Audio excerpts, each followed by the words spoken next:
Good morning, good afternoon, good night, whatever time it is that you're watching this. Formulas, formulas, and more formulas. We're moving on to the double angle formulas in 12.3. These are also given to you on your reference sheet, so you don't have to worry about memorizing them. Just remember to reference that reference sheet, use that reference sheet. It'll help you out tremendously. So if you'll notice over here on the left-hand side, we have the sine of a double angle, we have the cosine of a double angle, and we have the tangent. And if you'll notice, the cosine there has three different formulas. You get to choose. Now, sometimes you'll notice that it'll be more convenient to use one formula or the other. Kind of depends on what else is in the question. But there are three that you get to choose from. So we're going to take a look here. Number one, we are going to find the exact value of the cosine of 120 degrees. So remember, these are double angles. So what you want to ask yourself is 2 times what would give me 120 degrees? Okay, well in this case, x would have to be 60 degrees. So this is what you want to focus on, the fact that you're going to use that 60. So I have three different formulas that I can use. Just for the fun of it, I think I will choose 2 cosine squared minus 1. Now remember, we said that in this case a, which is the same as our x, we're going to use as 60. So over here on the left-hand side, this is just my cosine of 120. So we have 2 times cosine squared a. So this is going to be 2 times the cosine of 60 degrees squared minus 1. And just like in the section before where you had to know your special right triangle values of your special angles, this goes the same thing here. You still need to know those special values.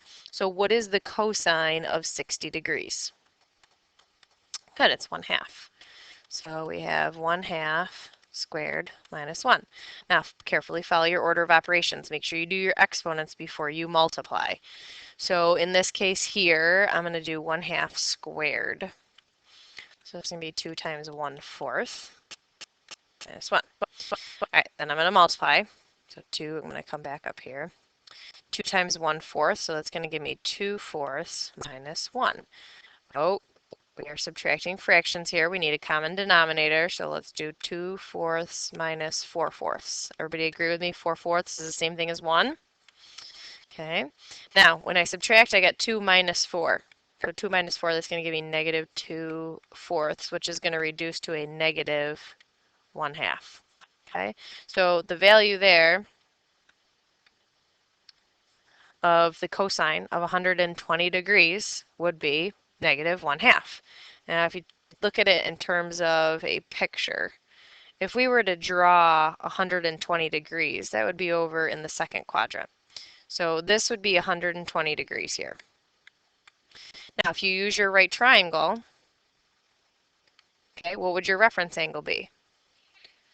Good, 60 degrees. So again here, if you're now going to find the cosine of 60, if you're working in the unit circle, hypotenuse would be 1, sine is radical 3 over 2, and the cosine is 1/2. But our answer was negative. Oh, that's right, we're in the second quadrant. So if I was going to the left there, that would be negative. Okay, so that's taking a look at it graphically. All right, I am also going to do number 2.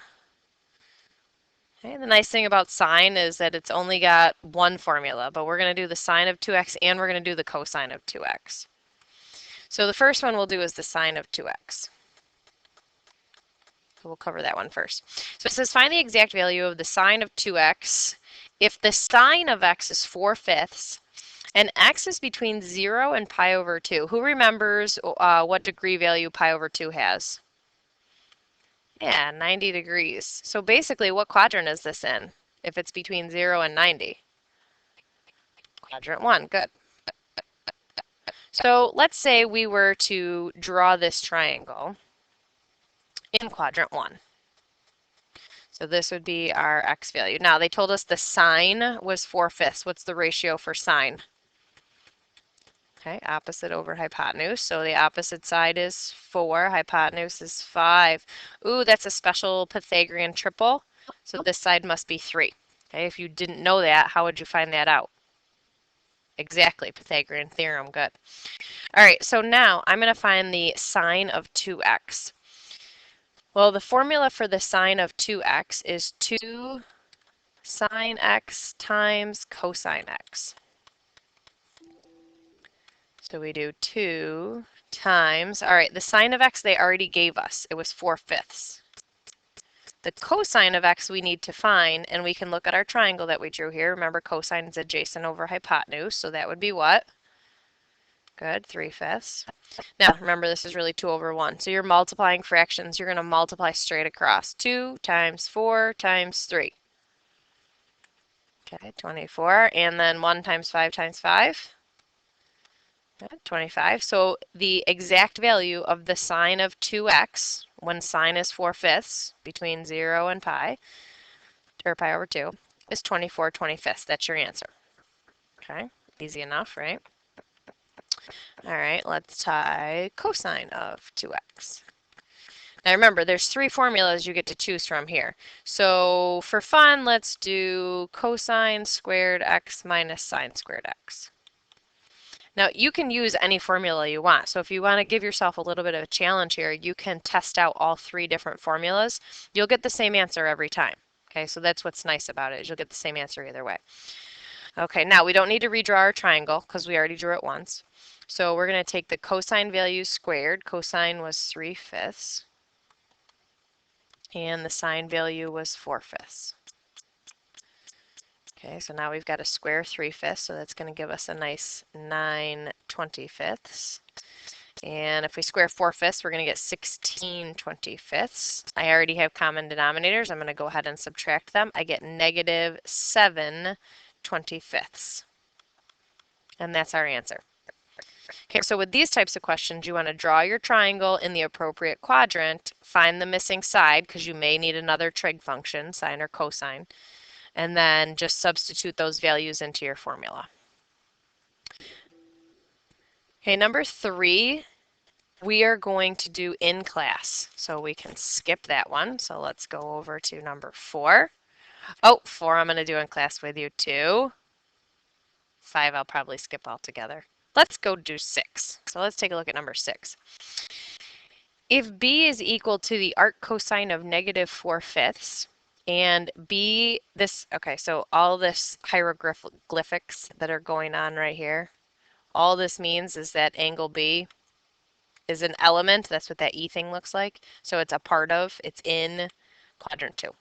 That's all that means. Angle B is in quadrant 2. Oh, so I can draw that. Dun, dun, dun, dun, dun. There we go. This is angle B. All right. Now, angle B has a cosine value. Okay, so it says angle B is cosine value of negative 4/5, so adjacent hypotenuse. We got that taken care of. Oh, it's one of those special little triangles, Pythagorean triple. So this side over here has to be 3. All right, now we're going to find the sine of 2b. Remember, there's a formula for that, double angle. It's equal to 2 times the sine of b times cosine of b.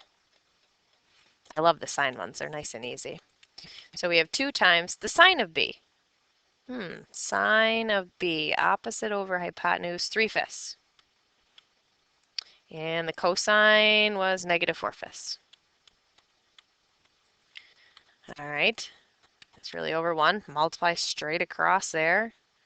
We get negative 24/25.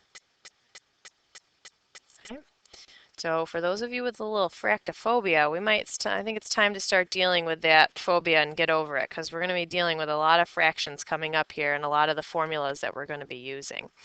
Okay, 8 we're going to do in class. 7 I'll probably skip altogether. 8 we're going to do in class as a little bit of a warm-up, and 9, there's a good warm-up for you too, a little extra added practice for you with verifying. All right. All right. I hope that was a little nice little introduction to double angle formulas, and I'll see you guys in class.